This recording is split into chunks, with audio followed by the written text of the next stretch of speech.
The Aloha Classic is a Bennett Sports presentation.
Aloha, I'm Corky Carroll, and we're about to take a look at some of the most spectacular wave riding performances I've ever seen.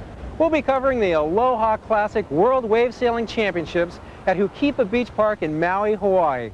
David Stanfield will be joining us to call the play-by-play of the competition and to speak with some of the top board sailing professionals in the world. But that's not all. In addition to some of the most awesome waves ever ridden in competition, we'll be joining Pascal Maka in his record-breaking speed run that makes him the fastest sailor alive. We'll visit with expert custom board shaper Ed Angulo. Go to Sneak Holland to learn how Gastra makes precision sails by using computers and a laser. we'll take an in-depth look at World Cup multi-champion Robbie Nash. Discover a windsurfing rig that claims it can fly. And to cap it all off, we're going to have a mind-boggling super session, including the Aloha Classic, Halama, and outrageous O'Neill. Let's check in with David Stanfield at Hukipa Beach Park. David? Once again, it's the island of Maui that is hosting this $28,000 regatta, which has featured 160 of the best top men and women professionals from around the world. We have sailors here from Africa, Italy, France, West Germany, Austria, Great Britain, Australia, New Zealand, Japan, even Tahiti. But it is the kama'aina, as they say, the local, that has the advantage here in the Hawaiian waters. The Aloha Classic draws competitors from all over the world. The Hawaiian Islands' location, nearly 3,000 miles off the California coast, makes Maui a major journey even for most Americans. We met California board sailor Rich Myers at the Los Angeles International Airport on his way to Maui. I'm going to compete for my first time in the Masters Division this year, and I'm going to go up against Doug Hunt, who was last year's champion, plus some other really hot guys like Jerry Lopez, Robin Cortez, Craig Masonville, and the whole crew. And I think this year is going to be some pretty interesting conditions. I think we're going to have some big waves. Should be pretty fun. For those who know windsurfing, the mass migration to Maui began back in 1980-81. Since then, over 500 sailors have made the island their permanent home. For many, the pilgrimage to Maui has been from a great distance. For some, the distance has been small. Moving to Maui from the nearby island of Oahu, the Ed Angulo family is rapidly becoming the first family of windsurfing. Sailboards, well, I built the first one in '77. It was something that once we got interested in, I felt that that's what I wanted to do. And actually, when I told Patty that I thought I wanted to get more into sailboards, she was a little hesitant and a little bit freaked out about it because it was a whole new thing. I started liking it, you know, and knowing more about sailboards, and then actually even learning to sailboard. That was fun. You just look at the people that are sailing now, and it's like they didn't develop their sailing with such high-tech equipment. So, you know, when you start on good stuff, you know, it's a lot easier to learn good maneuvers and just learn radical sailing. Just bring your sailing to a pretty much a high, you know. Well, I just want to keep doing it. I don't know. Just try to beat Mark. It'll be good. It'll keep me on my toes. Maui has more wind than Oahu a lot, so I got to sail more and practice more. Yeah, I'd like to be professional if it works out. I feel like we'll support them in whatever avenue they'll take. If it has to do with windsurfing, then that's fine because it relates to our family business. But if they find some other interest along the way, then that's good too. We've put together some of the hottest maneuvers from the early heats of the men's wave sailing competition. Take a look at this action.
Who better to explain the subtleties of the scoring system than all-star windsurfer Rich Myers? Rich, how are you judged in windsurfing? I don't understand it. Well, it's basically a man-on-man format, and each competitor is scored by a panel of 5 judges, similar to figure skating. And the winner is decided by the total outcome of points in 3 categories, which are wave riding, jumping, and transitions. Wave riding is scored the heaviest, and that's multiplied by 5, and that's scored by choosing the biggest wave, the best wave, length of ride, and performing your maneuvers in the most critical part of the wave, the braking section, the curl. Jumping is second highest scored of all 3 categories, and that's probably some of the most spectacular visuals. Transition is where the sailor is changing tacks, changing directions. The degree of difficulty will score so many points, and that's multiplied by 2, and that's the least accentuated maneuver. Here's one of the best of the earlier men's heats that deserves special note. Mark Angulo versus Cesare Canagali, 2 of the hottest up-and-coming competitors in the sport today. You've been watching on the beach all morning long. You know exactly the momentum's picking up. What are you going to try to do? Well, just kind of learn from yesterday. I got to just try to put a good heat together, you know, a solid heat, 3 really good waves, 3 really good jumps, some good transitions, and then I'm going to maybe cut loose a little bit. Mark Angulo, cut loose. That is his middle name. The guy just shreds here at Hukipa Beach Park. Furthest out, it is Cesare Canagali from Italy. And the Italian stallion with some airtime to start off the heat.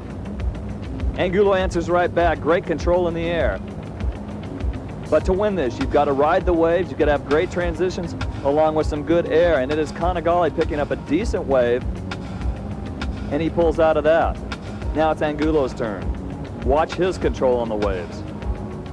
Sinks his tail in. Great turning ability. Bottom turns off the top. Wave throws out. He just about catches a rail. And Angulo slaps it off the top. And a great re-entry. There it is, the Cesare roll. Everybody on the beach is going, what is he doing? He's doing a quick forward roll off the whitewater on the inside. Great snap jibe on the inside by Mark Angulo. Cesare Canagali with his own version of the forward roll. A great wave for him as he slaps it up through the tube. And a good re-entry for Canagali. Airtime.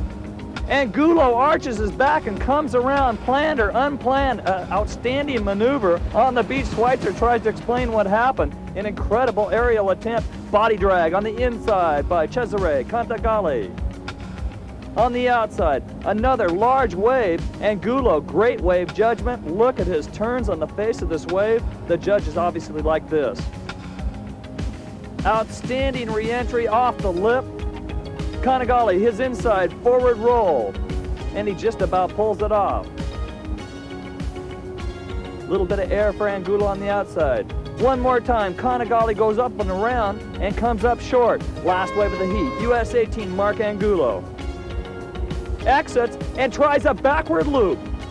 Cesare, good heat against Mark Angulo. How do you think you did? Well, I didn't send in like the other heats I do, you know, but it was okay. Just trying to do my best, you know.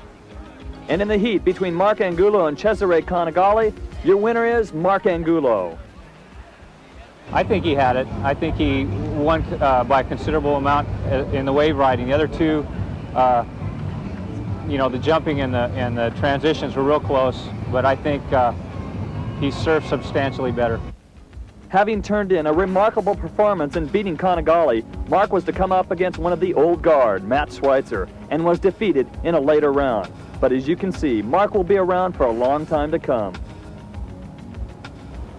In any windsurfing competition, prevailing winds are critical.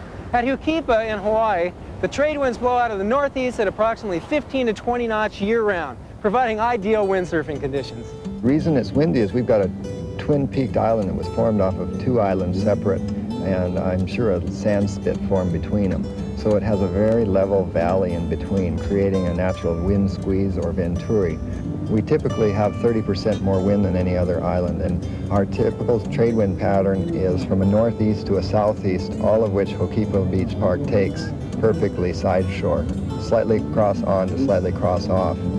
And the configuration of the coastline is such that there's a reef 400 meters outside the beach, so you could have wave riding, a beginner water start lesson, and someone doing speed sailing in the same arena. It's awesome. Now let's take a look at the 4 final preliminary heats. Mr. Hukipa himself, Mike Waltz, versus Dave Kalama, the new aerial wizard of windsurfing. Today, if I can't make it out, I'm just going to work every whitewash or anything I can get. I just got to keep working it and keep working it. Because if I don't get out, I got to get points. Can you loop off the whitewater? You could loop off some of these little swells. I don't know if I'm going to or not. I don't want to spend any time in the water, really. Mike Waltz going against Dave Kalama. In this double elimination format, you've got to be beaten twice to be eliminated. Each sailor here with 1 loss. It is Mike Waltz picking up a wave. And he exits as it takes shape, but it walls up on the inside. Now Kalama. Dave Kalama, the yellow and white sail, number 212. Jump jibe on the inside by Mike Waltz. Mike Waltz, 26 years old, living in Haiku. One of the most popular sailors in the islands, as well as in the world. 5 world titles on the windsurfer class. Gets some speed. He's on a plane. There's his ramp. And a good high-scoring jump from Mike Waltz. David Kalama, 22 years old, has been sailing, windsurfing only 2 years, originally from Mammoth Mountain, California. On the outside, a beautiful transition. Picks up a wave. Mike Waltz. To the bottom. Off the face of the wave, it takes shape now. And Waltz cranks it around, little body drag, just about loses it, but continues. Kind of a floater jump to the outside for Kalama. Now Waltz's ramp. Waltz with some big air. It is Mike Waltz. Great air time. And the winner is, they call him Mr. Hukipa, Mike Waltz.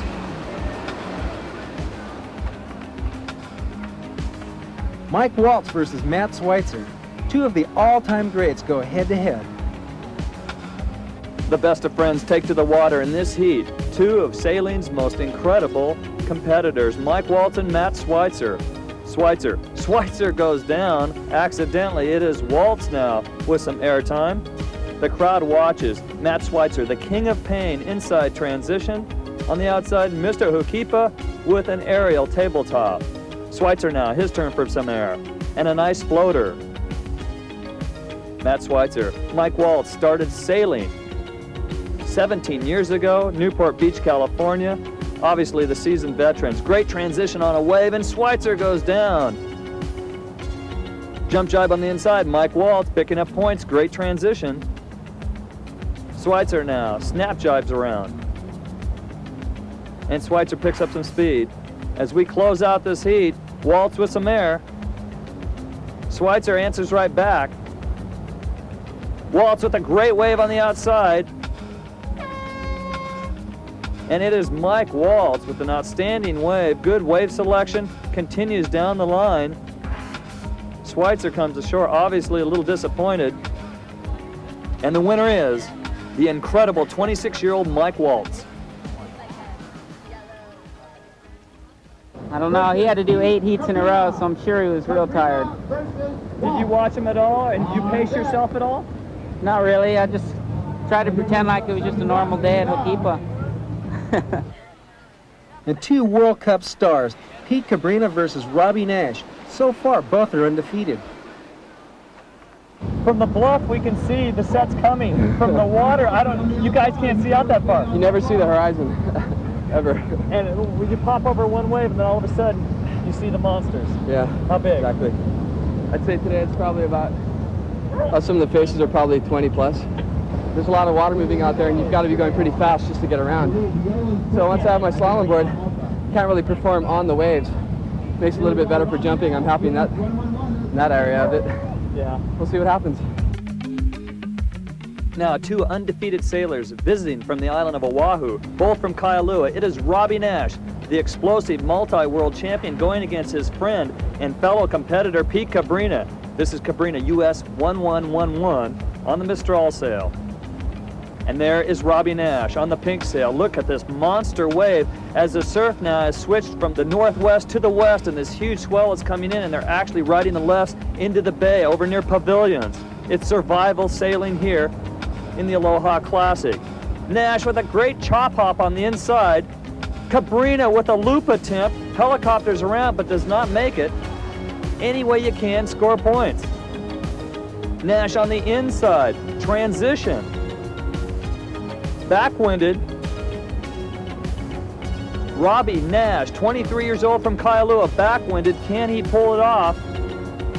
And he does, no problem. Outstanding transition on the inside. Now it is Pete Cabrina, the 25-year-old. Nash with a great tabletop off 1 foot of whitewater and inside, scoring some good points. It's Cabrina making his transition on the inside, picking up a reform wave. Way to the outside, Robbie Nash. Look at this monster wave as it takes shape, and he's actually sailing somewhat upwind towards the center of the bay, towards pavilions, and keeping his speed up. An unusual northwest swell with strong west in it as it's closing out all the way across from the lane to pavilions. And Robbie Nash looking very strong in this heat. Both sailors undefeated.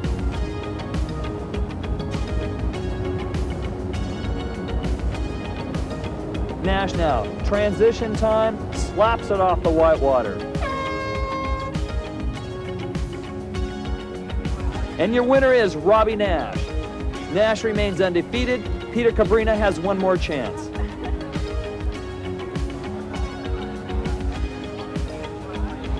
Pete Cabrina versus Mike Waltz.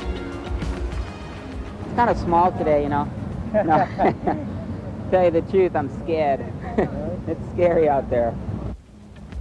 Both in the survival mode. One loss here, they're out. They're eliminated from competition. Pete Cabrina with some air. To the outside, it is Mike Waltz. Cabrina right behind him. Another tabletop. And the crowd watches. Outside, transition, one-handed duck jibe, Mike Waltz. And there's Pete Cabrina, his transition. Waltz now on the wave. Mike Waltz looking very strong now, hoping to survive and meeting undefeated Robbie Nash, but he's got to get by that guy right there. Pete Cabrina chop hops in front of this wave, slashes off the face of that wave. Mike Waltz, and his sail goes down. He's sticking with it, and Waltz muscles it up and continues on the outside. A helicopter, an aerial loop attempt, does not pull it off. Pete Cabrina, a valiant try, inside transition. Gusty conditions here. Outside, tabletop jump again for Cabrina. It's Waltz, a good high-flying floater jump. Cabrina comes up a little short, just about loses it, and he goes down off that jump.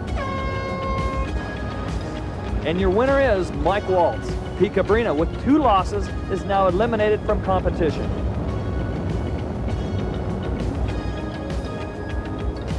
There's a lot of different ideas and a lot of different designs that go into the modern sailboard. Some are production made, like this one right here, and some are custom made. Ed Angulo is a master board shaper. His son Mark tells us just what goes into the modern Angulo custom sailboard. The process consists of picking out a polyurethane foam blank, which has a stringer down the middle, which is made of wood to add stiffness and strength to the blank.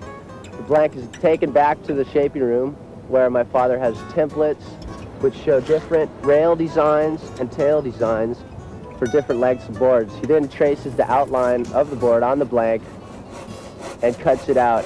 After that, he takes a planer, roughs out the bottom of the board, which during that process he'll put in the starting of the V in the rocker in the tail of the board and the nose scoop. The V is area going this way and the rocker is the curve going that way. And then he puts some scoop up in the nose area. The next stage is finish shaping. They smooth out all the areas, make sure everything's flat, everything's perfect. This is where they put the finishing touches on the rails and the tail and the nose, and then it's done. Then they take it to the glass shop where they put fiberglass and resin on it, flat, which is called laying up the board. Then they put a layer of resin on the board called a hot coat, which has wax in it, which seals up the pores of the resin so it can fully cure and won't gum up when it's being sanded. They take it down to the sanding room, they sand it, then holes are routed out for the boxes and the stringers and the plugs, the foot strap plugs, and the deck box. And they tape it off for the texture. They put a very thin layer of resin over the whole deck, Then they sprinkle sugar on it. And that's it. The very first wave sailing contest was held here at Huhukipa Beach Park on the North Shore of Maui back in 1981. The finalists were Robbie Nash and Mike Waltz. Sure enough, in this World Wave Sailing Championship this year, the same finalists go head-to-head. Mike Waltz now meets Robbie Nash for the Aloha Classic Wave Riding Championship. The only person to defeat Mike Waltz thus far in competition, Robbie Nash. There goes Nash, sailing undefeated. Picking up the first wave, it is Mike Waltz. Waltz, a beautiful bottom turn from the water off the top. Continues down the line. Here comes Nash. Nash looking for a ramp. Waltz on the wave. Beautiful bottom turn. Just about spears Robbie Nash. Waltz did not see Nash. Nash goes for the good ramp and just about gets axed by Mike Waltz. On the outside, Nash with a good tabletop jump. The inside, jump jibe transition, and Waltz pulls it off.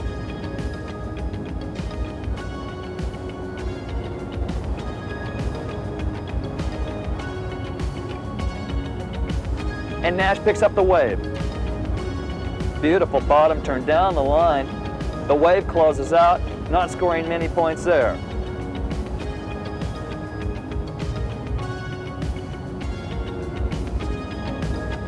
Waltz heads out. Small ramp, but he scores some points. Transition time.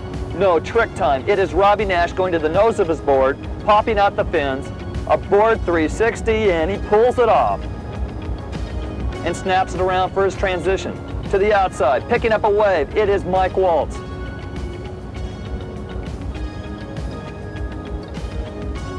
Right on the shoulder of the wave, hopefully it'll take shape, trying to score points any way he can. A little section again, and Waltz works it. To the outside, it is Nash. Rocket air, a major jump for Robbie Nash on the outside. The inside. A little aerial re-entry. His transition, dangerously close to the rocks. He maintains his balance, and he survives. To the outside, it is Nash. Outstanding aerial floater re-entry off the top of that wave. Waltz with a good jump to the outside. Now Robbie Nash picks up a wave. It takes shape, it's a wall, and he exits stage left, and whoa, goes into a forward roll. Mike Waltz picks up a wave already broken, not much points there. Robbie Nash to the outside, a forward roll attempt, and that is the end of the heat. Mike Waltz and Robbie Nash come ashore, still wide-eyed over that near collision earlier in the heat. The battle, right off the bat, you guys just exchanged. You guys came so close. We hit. We hit. You hit? Yeah, we hit. My mast hit his board or his mast or something. Did you exchange any words afterwards? Yeah, I told him I was sorry. I said unreal. And your new Aloha Classic World Wave Sailing Champion, Robbie Nash.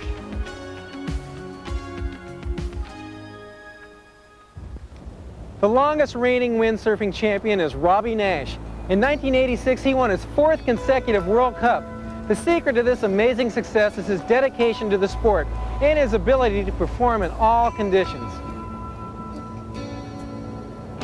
I'd say he's the best board sailor in the world right now.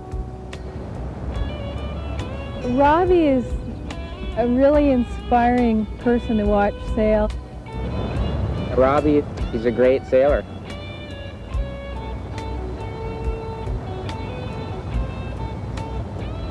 Robbie is an exceptional sportsman. I was in the right place at the right time, knowing the right people, living in the right place, and I started windsurfing, back when most people had never heard of it. I've been doing it since I was 9 years old, and I've contributed some to the sport and helped him out, and in turn he's helped me out. Right now he's definitely one of the hot guys to look at. Been doing it long enough and got into the right niche of windsurfing, which is World Cup and world traveling, so that I've had the experience and the opportunity to sail in all these different conditions, where most of these guys, say the Hawaiian sailors, only sail Hokipa. And I could have taken a different direction. I could have picked up different sponsors that would have wanted me to stay in Hawaii and do wave riding, for example, instead of going to Europe and doing that whole thing. Yeah. But I chose ones that grew, became really big on the world scene. He's helped contribute to a lot of the maneuvers. I think it's wonderful after being involved in the sport for so many years to keep that kind of drive. He's already in the history of windsurfing. I'm not a spring chicken in the competitive end of the sport either. This is my 11th year competing internationally every single year. And so the drive and the hunger isn't quite what it used to be. I've still got some there, but it's hard to compare to these 10, 15-year-old kids who are just eating, sleeping, breathing, windsurfing. He's inspired a lot of us younger people. Now we're starting to contribute to the sport by doing new maneuvers. He's the one that got us this far by doing stuff. He just keeps us all on our toes. At this point, my plan is to continue racing, continue sailing, although I'm getting much more involved in the business aspects. And as long as I can continue to juggle and walk the tightrope for a while, I'm going to do it. But it's hard to say when I'm going to start sliding out of the competitive side. It could be next year, or it could be 5 years. If you thought I was going to let you get through this show without seeing any Hawaiian board surfing, think again. Because during a lull in the action, we caught this footage at fabled Honolulu Bay.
The women in the sport of windsurfing are major competitors, as you can see from this selection of action from the earlier women's heats.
Here at Hukipa, the waves, seem to be like really awesome. What makes it better here than anywhere else?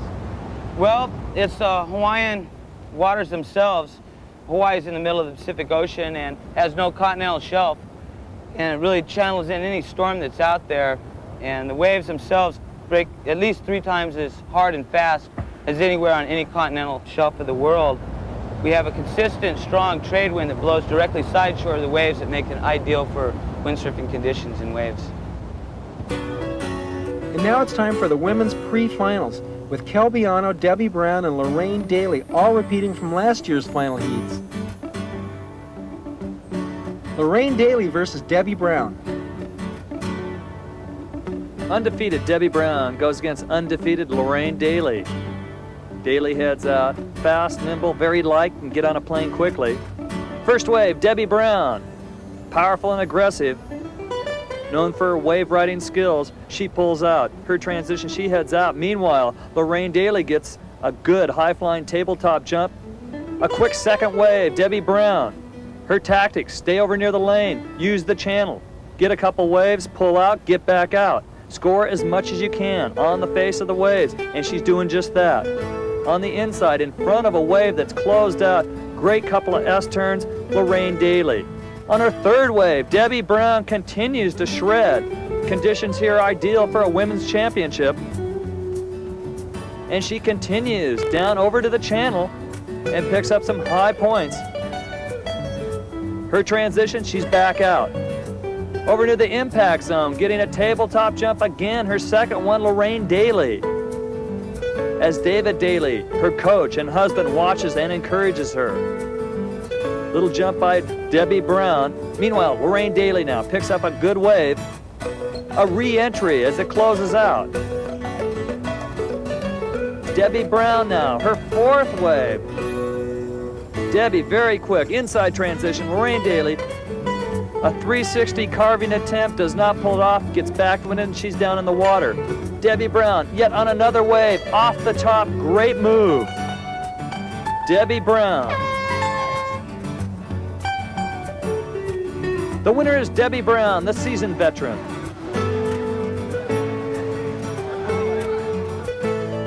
Carla Weber versus Kelbiano.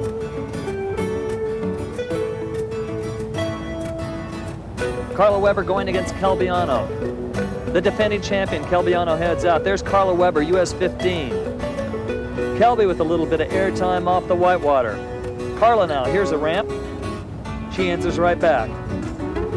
To the outside. A great floating long jump, Kelbiano. Transition, picking up a wave.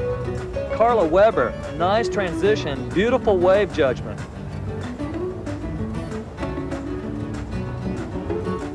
On another wave, Kelbiano with a K on her sails. Originally from Southern California, now living here in Paia. The wave closes out, Kelby heads upwind. Further downwind, it is Carla Weber, and she snaps it off the top. A couple more sailors waiting for their heat to start. Inside transition, Kelbiano. Carla Weber, her inside transition. Kelby with a wave on the outside from the water. Great off the top cutback. Carla Weber looking down the line as a wave takes shape. She snaps it off the top.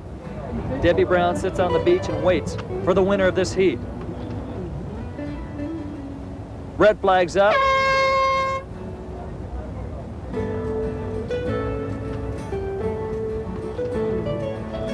Kelbiano, one of the top female board sailors, very adept in the waves, wins this heat.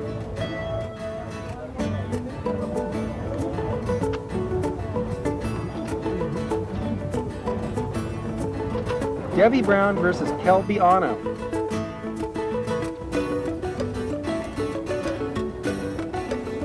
A great matchup. Debbie Brown going against Kelbiano now. Debbie Brown with the A on her sail. And there's Kelbiano with the K on her sail. On the outside, picking up the first wave, Debbie Brown. Very smooth, long lines, great carving ability, and she pulls out of that. Now Kelbiano. A little snappier. Everybody watches from the shoreline. Here's Debbie Brown, a ramp. Great upside down jump, twisted into the wind, and hangs on and continues. Inside transition. One-handed transition, and Kelbiano pulls it off in the chop on the inside, to the outside. Debbie with some nice carves, very smooth, very confident, and powerful. One more wave for Debbie Brown. Now Kelbiano, the wave closes out on her. A little jump to the outside, scoring points any way she can. Debbie Brown, inside transition, Calbiano. On the outside, in front of a wave, trying a carbine 360. Debbie Brown does not pull it off. Good jump, Calbiano. Calbiano gets a great jump there, inside transition. And Debbie Brown pulls it around. Kelby with a nice transition on the face of that wave, going right, then coming back left, upwind, a nice move. Snaps it off the whitewater, very high-scoring wave considering the conditions. And that is the end of the heat. Debbie Brown comes ashore. The winner is a very versatile Calbiano. Debbie Brown versus Lorraine Daly.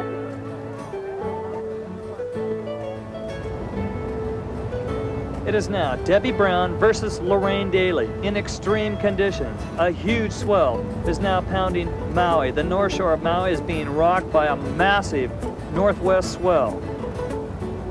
The girls are going to stay to the inside.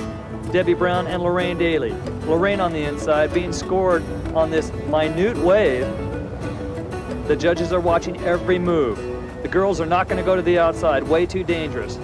Debbie Brown, that is her outside transition. Look at the surf coming in over at the lanes. Both girls inside transition. Extreme conditions to the outside, they're going to stay to the inside. Try to pull off anything they can. There's a jump, Lorraine Daly. Whoops, submarines are board and goes down. Meanwhile, on the beach, Calbiano waits for the winner of this heat. There's Debbie Brown, a little more aggressive. Snaps it around. Light air conditions on the inside make it even more difficult. That inside transition is scoring points. Here's Debbie Brown. Debbie with a high-scoring maneuver. She exits out that wave. When you're riding the waves inside that are already broke, you don't want to go out too far, so you're constantly jibing, riding, you know, jumping, just constantly going in a 10-minute period. We're both exhausted. And the winner is a very strong and confident Debbie Brown. Sail design is becoming increasingly more sophisticated. We went to Holland to find out just how Gastra's new computer-assisted laser cutting process works.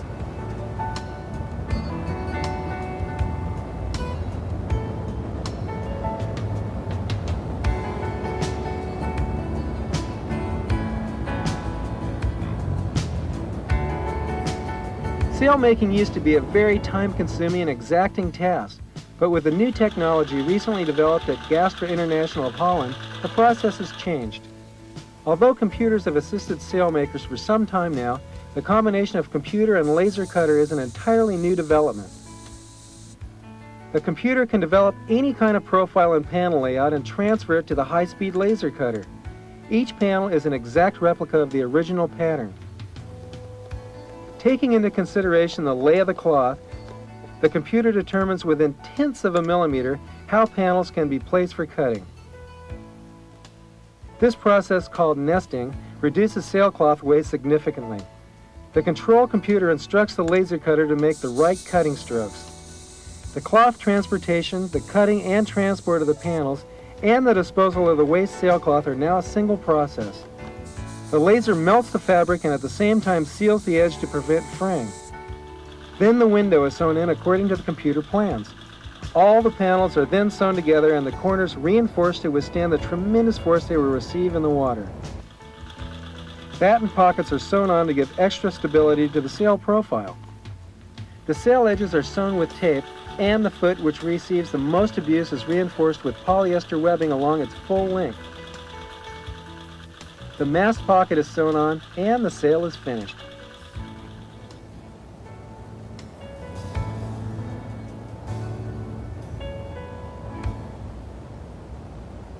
In a replay of last year's final, Debbie Brown versus Calbiano.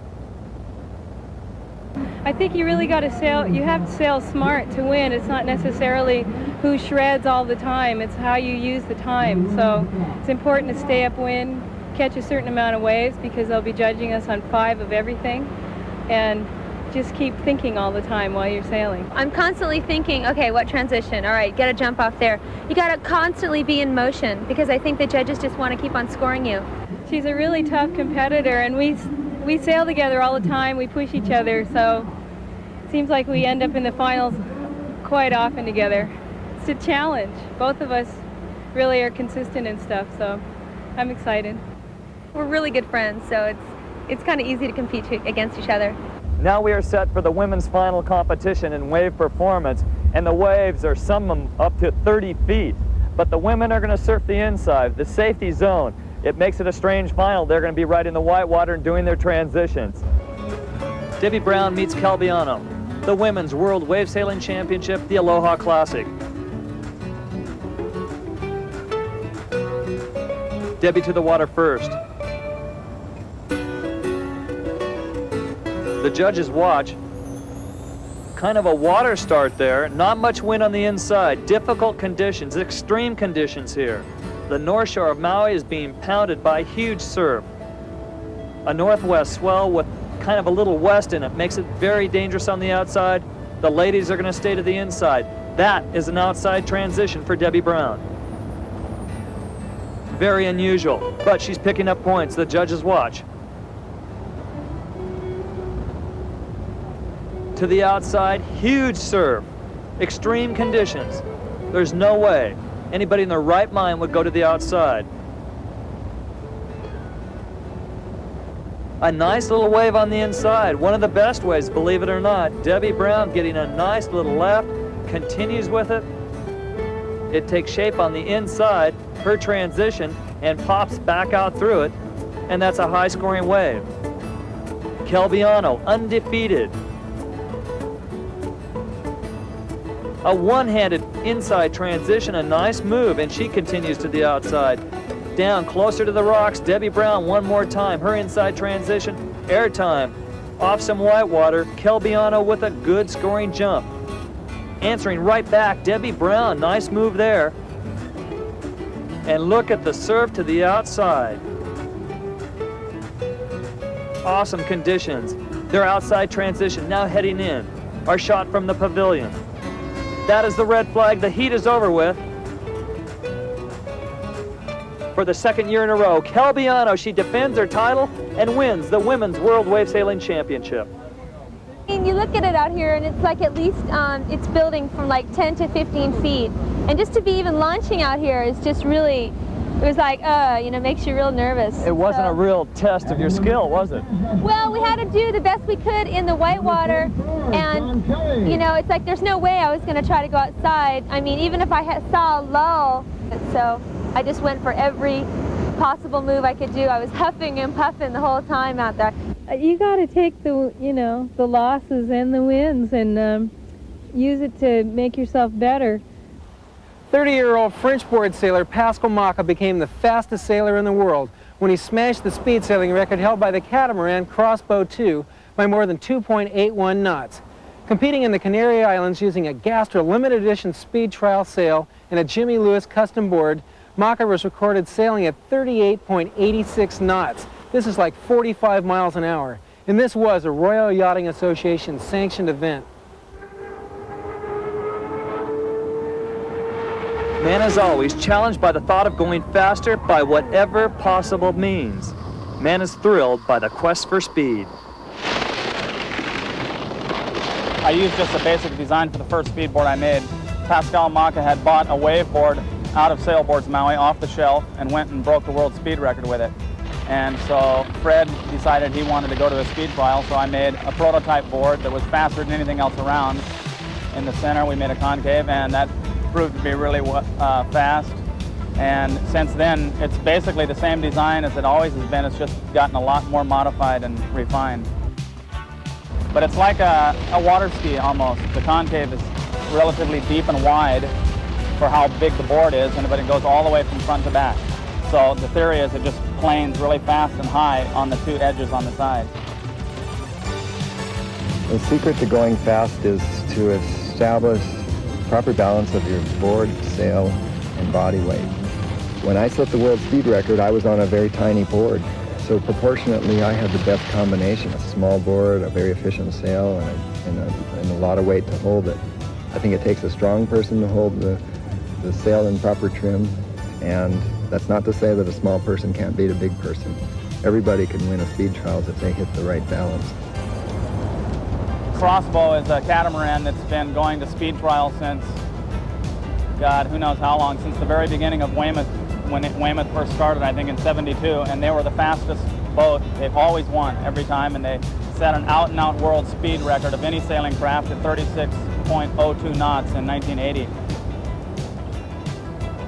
They have a long water line and 1,700 square feet of sail. We're sitting on approximately 80 to 60 square feet of sail. Its hull configuration is made up of two 60-foot hulls, one staggered about 10 feet beyond the other one, the lower hull, with two rigs, one staggered forward a few feet of the other one, so it can obtain more wind power off of two separate rigs on each hull. That's the goal of any sailing craft, and as well as windsurfers, to beat crossbow, 36 knots. And ever since I've been making speed boards, I've been trying to design the perfect board that will work in a perfect condition. And finally, we had perfect conditions in Fuerteventura, and 3 people, as well as myself, beat crossbow, all of my boards. Pascal Maca did 38.86 knots, which is about 45 miles an hour, through a 500-meter course.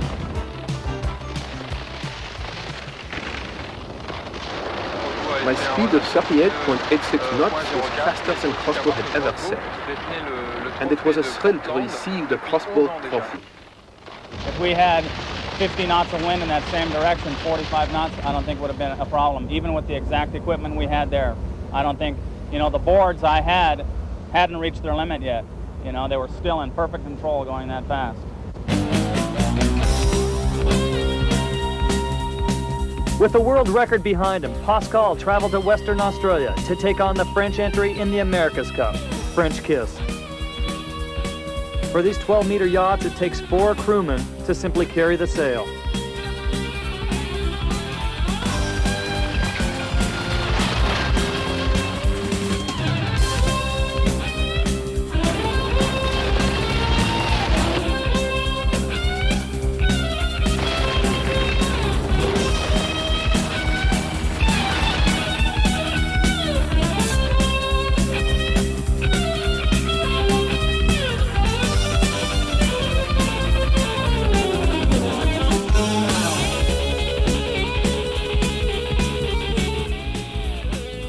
Pascal admits to being a little bit crazy, but we wouldn't advise anyone to pilot their board like this. En de vitesse, la première envie qui me vient, c'est de naviguer, de ne plus jamais m'arrêter, de continuer sur des milles. When I'm on the open ocean, I want to sail on and never have to stop. Ce que je ressens chaque fois que je navigue sur l'océan. I have sailed across the English Channel and back many times. To be out at sea is like being separate from the world, an indescribable feeling. Here's the early action from the Masters heats.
Masters knew they were in for something special when the United Press issued this warning. Today it is the Masters and the expression session, and right here off the UPI wire, Hawaii Weather Advisory, high surf. A high surf advisory remains in effect for the north shores and west shores of all islands. Surf heights, they forecast up to 30 feet. They suggest that all beach activities be postponed. This is outrageous today. It's really big. Probably about the biggest I've ever seen here. Our mast is about 16 feet high, so some of those waves would be a mast and a half, 2 masts high once you drop down in front of the face of it. I think they're colossal. It's kind of scary. I admit it. It's scary. Definitely gets your adrenaline going a little bit. It's pretty exciting, huh? Woo! Pretty radical. We will be judging transitions and jumps on the inside. That means you can score staying on the inside, but of course, if you do get to the outside, if you ride those waves on the outside, Mondo points. Okay? Mondo points. Rich Myers versus the reigning Masters champion, Doug Hunt. Now for an early heat in the Masters competition. Two great sailors, Rich Myers going against Doug Hunt. And there's Doug Hunt, US 13, originally from Florida, now living in Paia.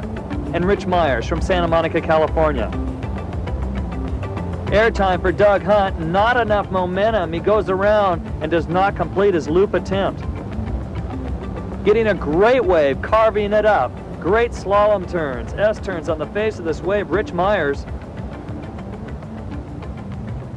A very high-scoring wave. The judges love it. Myers is really cutting it up out there.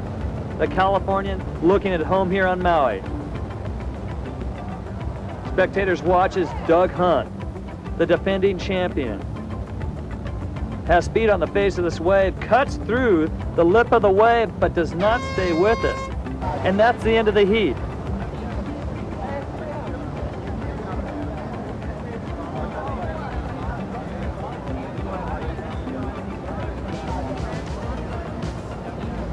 A big upset in this early heat. Rich Myers defeats Doug Hunt and sends him into the loser's bracket.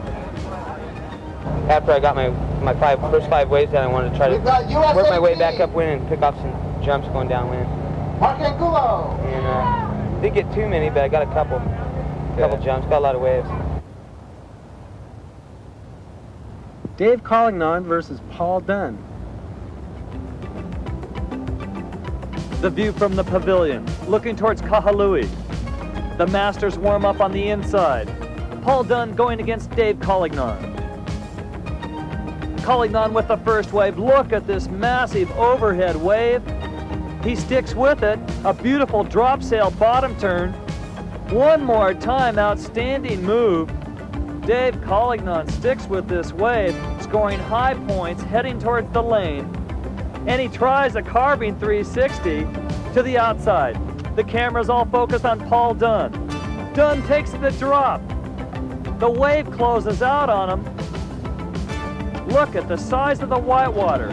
The other veteran masters on shore looking as Dave Collignon bails. There's no way he could make it through that wave. And it is Paul Dunn picking up one more wave. And that is the end of the heat. Paul Dunn, survival sailing. A close heat, and the winner of the heat, Paul Dunn.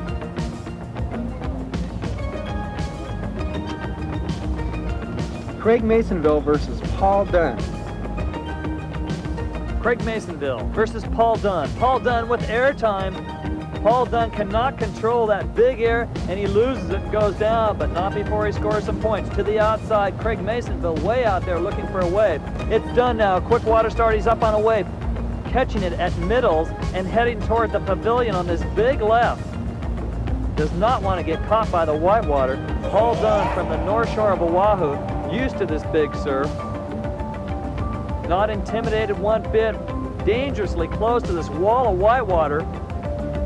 In fact, he makes a transition move, tries to slap his board up on top of the wave, and a little re-entry off that wall of whitewater does not do it. The sail goes down, and he eventually goes down. To the outside, it is Craig Masonville on a monster wave. Craig Masonville, standing 6'2", body slams on the face of that thing. Look at the speed he's carrying. Beautiful drop sail bottom turn. He exits out of that one. Now Paul Dunn. Dunn picks up a wave over at middles. He can go downwind, but that thing's going to close out. He hangs tough and goes high, a high line, all the way towards the pavilion. A beautiful left for Paul Dunn. Dunn scoring some big points as he heads upwind, and the wave finally closes out for Dunn. One more wave from Michigan, West Branch, Michigan, now living in Paia. High-Tech's Craig Masonville, he gets out of that one. Looking to the outside, more big waves rolling in. It is Paul Dunn. Look at the ramp. Big air. The final wave, Craig Masonville. Masonville looking very strong and confident. The wave closes out. He speeds towards the beach. And your winner is Mr. High-Tech, Craig Masonville. Craig Masonville versus Doug Hunt. 20, even up to 30-foot waves today on the North Shore, all of Hawaiian Islands. So, right now is a lull, as you see. That's time to get out right now. And then, of course, once you get out there, try to pick a big one and come in and hope you don't fall off in front of it, because you really have to hold your breath a long time. What promises to be an outstanding heat. Craig Masonville going against Doug Hunt. US 13 gets some air. Doug Hunt with some air time. There's Craig Masonville with a jump. They're concerned on getting to the outside and getting a large wave. First wave, US 13 Doug Hunt, originally from Florida. It's ironic. Doug Hunt from Florida, Craig Masonville from Michigan, both now outstanding watermen here on the island of Maui, trying to survive and actually compete in the hugest surf ever contested for a wave sailing competition. Doug Hunt, he goes up towards the pavilion, the wave closes out, but he gets some good points. Look at the monster wave down near the lane, Craig Masonville. Masonville says so long, does not want any part of that wave as it hits the inside reef.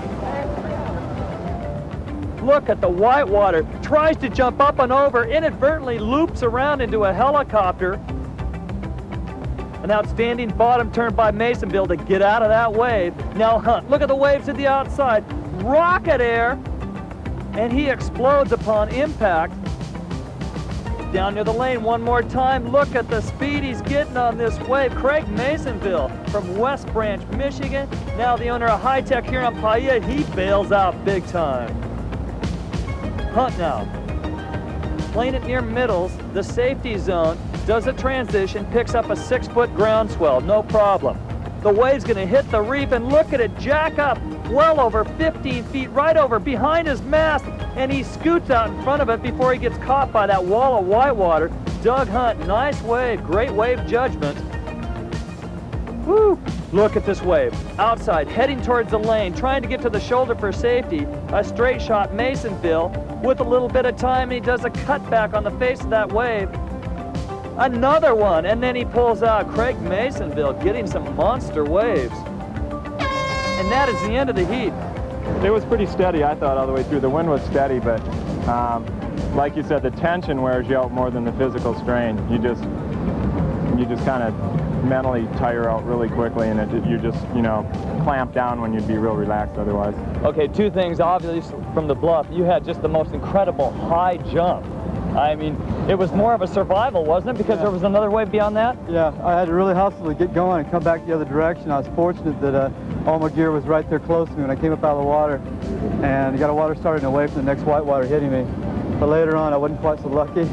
Okay, Craig, you were doing some maneuvers that everybody loves, your bottom turns where you lay the sail down. But it looks like you were even going for a carving 360 on the wave? I tried a couple because there was closeout sections and there's no way I was going to turn back down the face, so I figured might as well fly out the back. But just the wind combination and the waves, I'm not used to trying them in this big, and I just didn't even know what I was doing. I was flying out of control.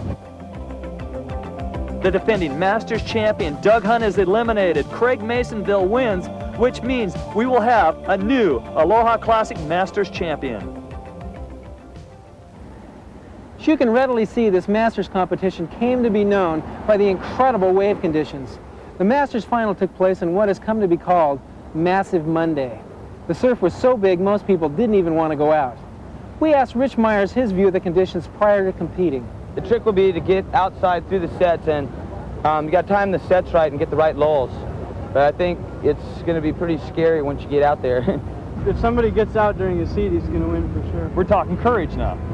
Well, courage and luck. You know, to get through something like that, you've got to be really lucky with your timing, or have a real floaty board. What are the risks then? Going on the rocks? I would say the risk of death by drowning and ruining your equipment. Rich Myers versus Craig Masonville. For the Masters Wave Sailing Championship, Rich Myers and Craig Masonville meet the monster surf head-on. Incredible conditions. The North Shore of Maui is getting pounded. Will they attempt to go to the outside? Myers with a little jump off the inside, the whitewater.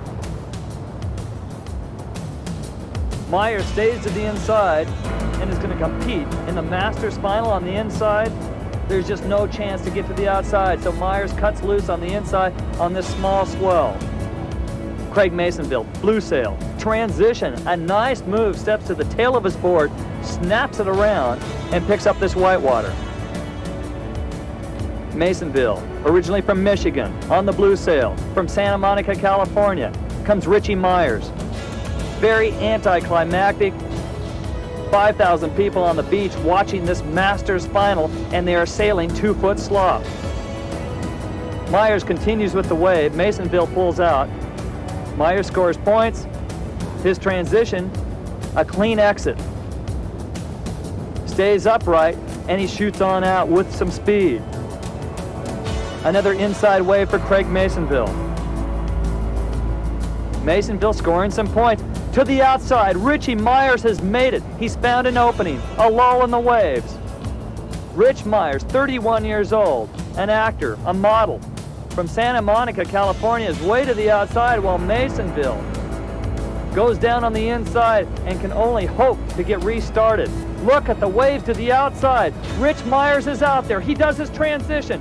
The largest wave of the set. This is a 10-foot groundswell. Now it hits the reef. It's got some west into it. It starts to close out. He shoots straight for the bottom and tries to get away from this wall of whitewater. Richie Myers gets eaten. Richie Myers gets axed by this 20-foot wall of water, loses his rig, and he is being tossed around underneath that water. Hopefully he's okay. Everybody on the beach is watching. The lifeguards are helpless. There's no way they can survive that. Myers now takes a deep breath, goes down deep as he can. He is getting worked. It is incredible. Myers makes it to the outside and just gets worked by the largest set wave. He has lost his rig. It is to the inside. He is waving for help. No one right now that can help him. Myers now trying to get some air in his lungs. He has just been totally torn apart, thrown around, and beat up by this surf. His rig looks like it's still intact. It is on the inside. He waves. He has now made it to the inside. He's totally out of breath, but he's waving for a caddy. Trying to get started and getting worked is Craig Masonville on the blue sail. He stays with his rig and gets thrown over the falls. He stays with it though. Here comes Doug Hunt. Last year's defending Masters champion, third place this year, eliminated from competition. He is the caddy. He caddies for Rich Myers, brings out a whole new rig. Rich is totally exhausted. And Hunt swims off to try to recover Richie Myers' rig further upwind. And Myers can barely get on the board. He is totally exhausted. Meanwhile, Craig Masonville tries to score some points. Rich looks around, and here comes Doug Hunt, a great caddy, all sorts of strength. Quickly swims upwind, gets Richie's rig. It's still intact. Just a couple of seconds left in this heat. Rich Myers tries a quick water start. He is up. But that is it. This is the end of the heat. Red flag's up, and Rich Myers and Craig Masonville end the most dramatic heat in Masters competition history. Myers comes ashore, thankful that he's alive.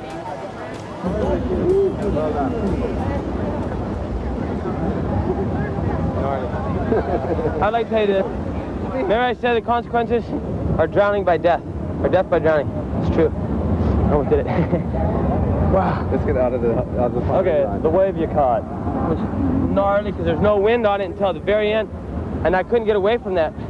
I just going, and it just, the lip chased me and caught me. You felt it coming at you. I looked back, I go, oh, get out of here, but I couldn't because it wasn't the right wind. Direction was too east. You didn't try holding shore, huh? Yeah. You didn't try holding on your board? Oh, it just got yanked out of my hand so fast.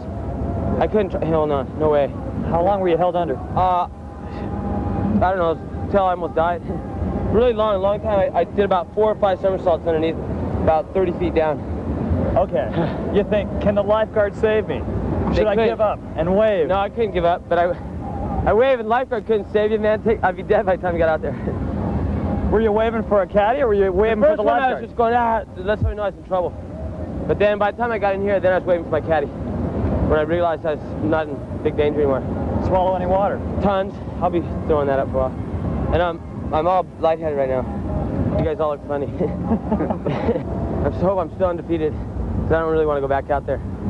Seemed like an 8-minute swim that might have lasted an eternity for you. Yeah, I thought it was my last swim.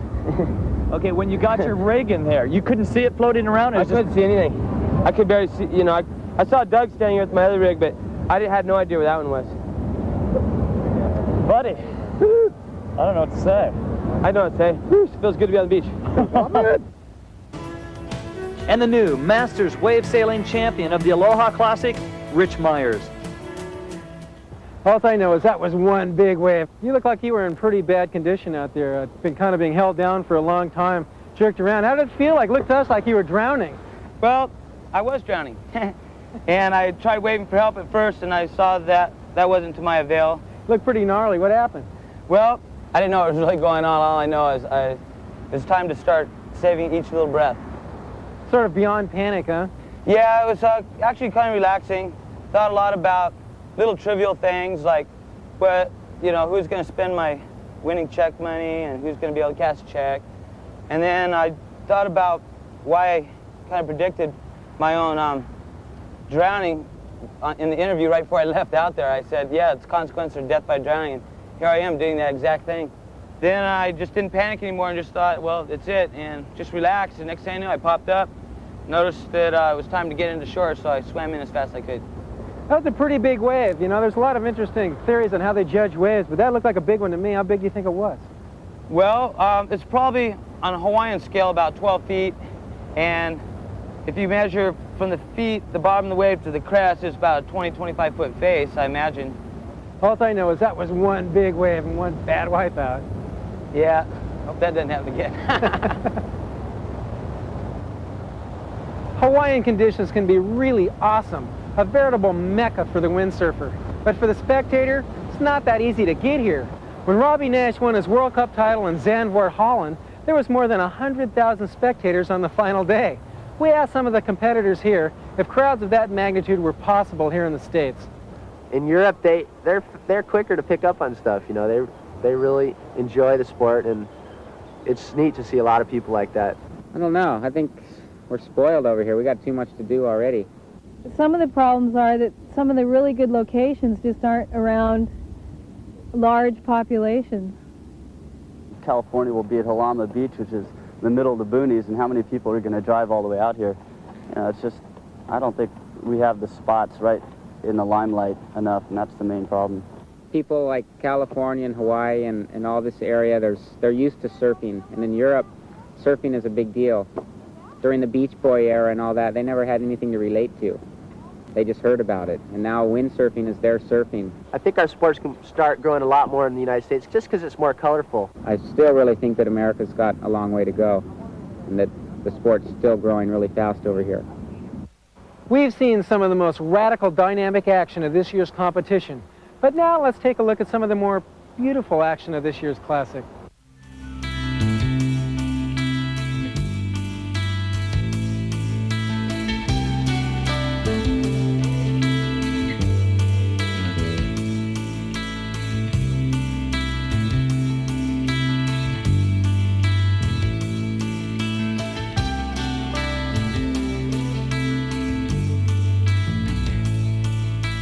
There's a place I dream of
There seem to be continuing technological advances in windsurfing apparatus.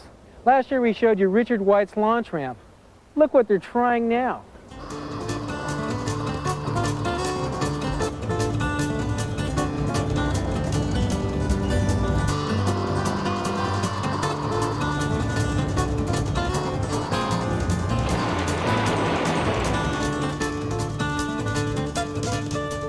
We have a new sport we're offering, and anyone who is interested in learning how to fly will be interested in the wind weapon. The concept came together by a guy named Tom Magruder and Robert Crowell. Robert Crowell was a hang glider, and Tom Magruder was a sailboarder. And they had taught each other how to do their sports. And they felt like it would be neat to combine the two sports of hang gliding and sailboarding. And what they came up with was a wind weapon. The way it works is if you want to sail, you're sailing like this. And when you're ready to make a transition or a flight, you reach up with your front hand, you roll the sail, and you come through and you tack. Now to jibe, you reach up, you roll the sail goes over your head and back down again, and you jibe.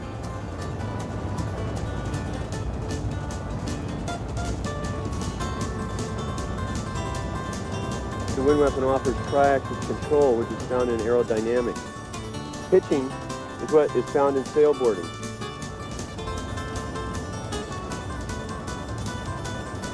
The wind weapon offers roll also and yaw.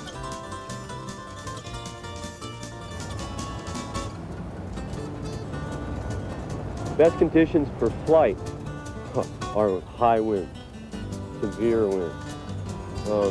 The highest flights I've seen are Tom Magruder about 40 feet, and that was in 50-mile-an-hour winds.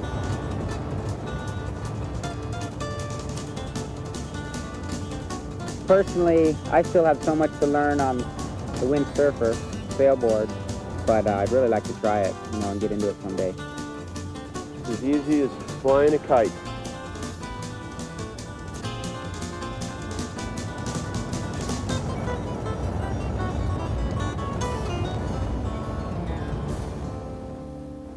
Obviously, the wind weapon is in the early stages of its development. Hey, they laughed at the Wright brothers, right? The stars of the future are bursting out of the wings. Look at what these juniors can do in radical conditions.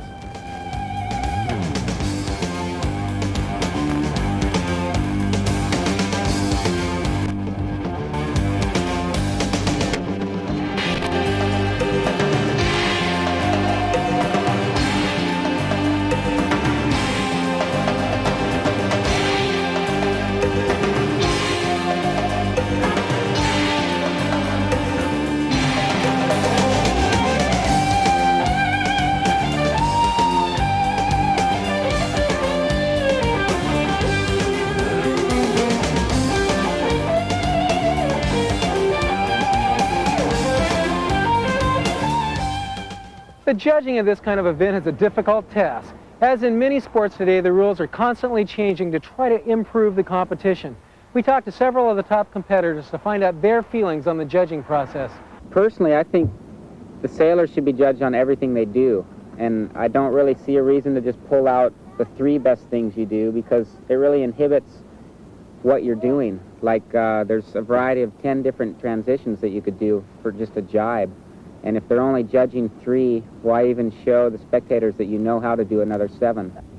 I think that there's a lot of work that needs to be done in the area of judging and contests, and that's why I'm a member of the Association of Professional Sailboard Judges, not as a judge, but as a secretary, and we're trying to set up a network around the country and internationally to raise the standard of judging and also sort of formalize it so it can be used throughout the world. It's not only beginners who fall off their boards. Let's see what happens when the pros attempt radical stunts and just don't quite pull them off. If you're at the forefront of the sport, you got to pay the price for trying these radical maneuvers. Just remember, you have to be really good to wipe out like this. Please don't try these stunts in your own home.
Well, about now, you're bound to be asking yourself, how did those guys come up with all those radical and unique camera angles?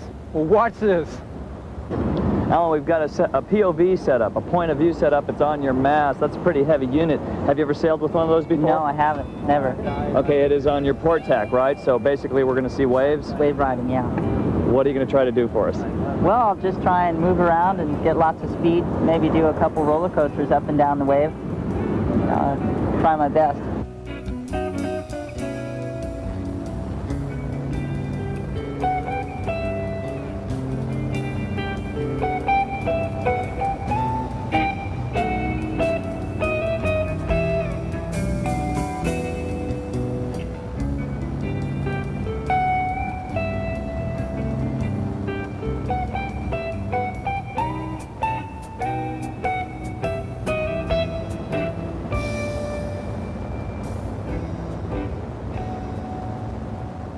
Now I'm going to try something new called an outside loop. What are we going to look for? Well, it's kind of a tuck, just like you go off a diving board and bend your head under as you reach down to your knees. It's the same way in a sailboard. You're pulling the boom up behind you and throwing yourself over to initiate it. Once you initiate it, the wind catches you and takes you the rest of the way. Any hazards? Not yet.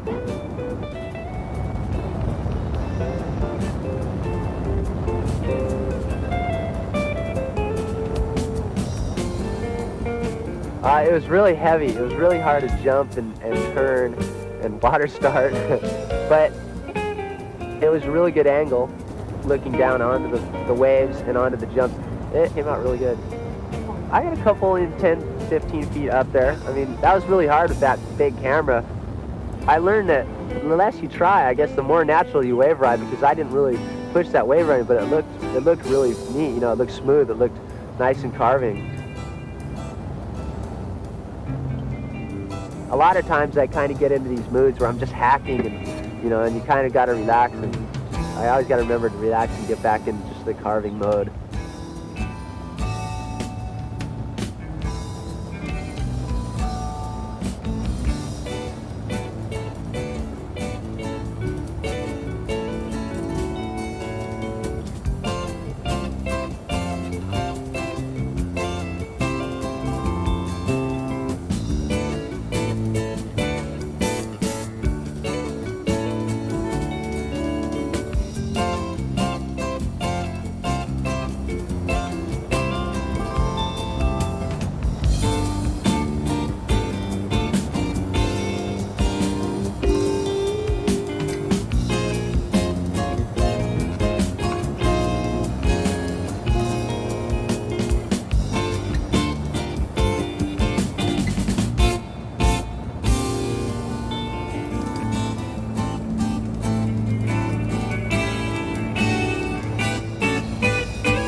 We've got some of the hottest action yet to come when all the top windsurfers pull out the stops and perform mind-boggling radical action maneuvers. It's going to be unbelievable in our super session featuring the best stunts from Halama, the Aloha Classic, and the O'Neill Super Sessions. It's going to be hot.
Okay, David, let's take a look at the final results. The Aloha Classic World Wave Sailing Championships. The results. In the men's division, first, Robbie Nash. Second, Mike Waltz. Third, Pete Cabrina. Fourth, Matt Schweitzer. In the women's competition, first, Calbiano. Second, Debbie Brown. Third, Lorraine Daly. Fourth, Angela Cochran. In the masters division, first place, Rich Myers. Second, Craig Masonville. Third, Doug Hunt. Fourth, Paul Dunn. In the juniors division, first place, Rush Randall. Second, Sasha Mae. Equal third, John Kelly and Paul Bryan. And the Aloha Classic Super Session results. Coming in first, Carl Hill. Second, Dave Kalama. And third, Robbie Nash. In the 1987 Marui O'Neill Windsurfing Invitational, the Super Session, first, Mike Waltz. Second, Mark Angulo. Third, Robbie Nash. North of Santa Barbara, California, Halama Beach Park. The results, the Halama Expression Session. First place, Mark Angulo. Second, David Sheen. Third, Mike Waltz. There's no question that windsurfing is the fastest growing water sport in the world today. But where do the pros think it's going? I can't tell you where it's going because in the last 4 months, I've seen it take off more than I've ever seen it. It'll be the same as it's been going for the last 5 years, I feel. I think every 6 months there's going to be a new maneuver, something a lot more radical happening, and it's never going to stop. I think that the manufacturers in the sport will create equipment that most people can use, or they already have, so that the quality of production stuff is really high now. And that will help everybody improve their sailing more all the time. And I think there'll just be a lot more sailors, because the people who have skied all their lives will get interested in windsurfing in the summertime, which is already happening. Our thanks to the incredible competitors that made this year's Aloha Classic an event to be remembered. So for Rich Myers, David Stanfield, and myself, the once again gratefully unemployed Corky Carroll, aloha, and surf's up. Air transportation to Hawaii provided by Trans World Airlines, serving Honolulu from Los Angeles, St. Louis, and New York. Fly today's TWA and find out how good they really are. Accommodations courtesy of Wailea Villas and Wailea Destination Association. Wailea lies on Maui's sunny southern shore and features 2 luxury hotels, Maui Intercontinental Wailea and Stouffer Wailea Beach Resort, and 3 condominium villages. Amenities include 2 18-hole championship golf courses, 14 tennis courts, a shopping village, and 5 pristine white sand beaches. For more information, call 808-879-4465. Portions of the Aloha Classic 2 soundtrack are from Eric Johnson's Reprise album Tones, available on Reprise Records. Take me from places bound